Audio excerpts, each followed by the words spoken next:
because it has a natural rounded edge, I'm going to put the round edge down. A little bit of buttercream in the middle. I'm not going to bother doing a dam or anything. No one's going to eat this.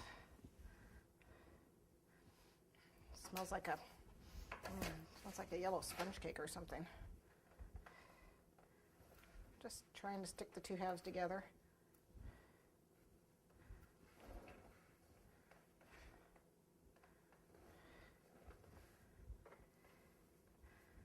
Okay, good enough.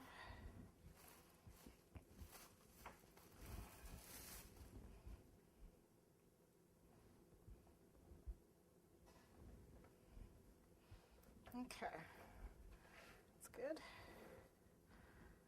All right, and what we want to do now is carve it.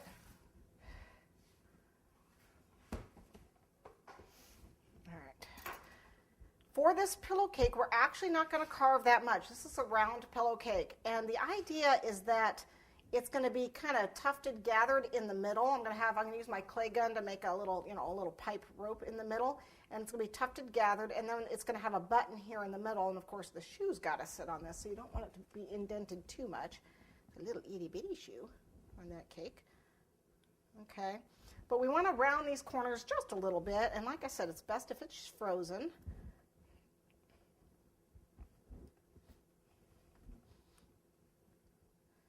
Which this is not. This is only chilled. It really could stand another hour in the freezer, in the deep freeze. But we're just going to round it just a little bit more.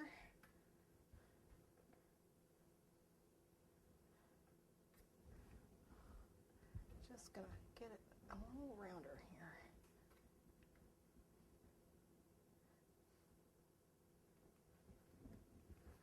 Okay.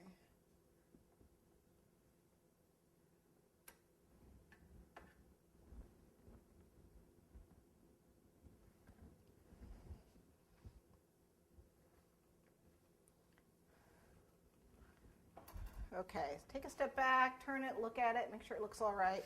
That looks pretty good. I am going to round the bottom a little bit more. So let me move this. A lot of times, I carve upside down. That's just the way I am. I'm kind of weird that way.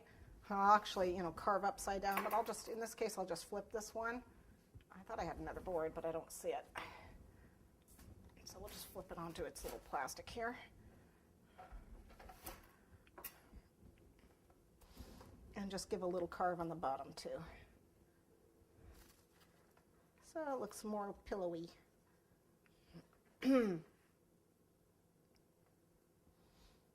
It's very important that your cake is chilled. Definitely bake it the day before.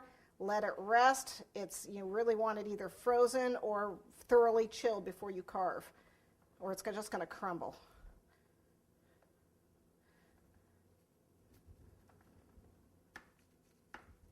I'm going to make sure this is straight up and down too, and didn't quite get that on there right. Okay, let me see.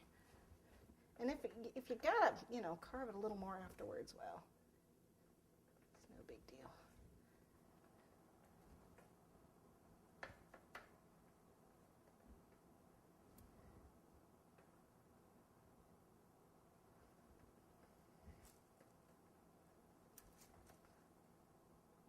You want to get that nice rounded effect.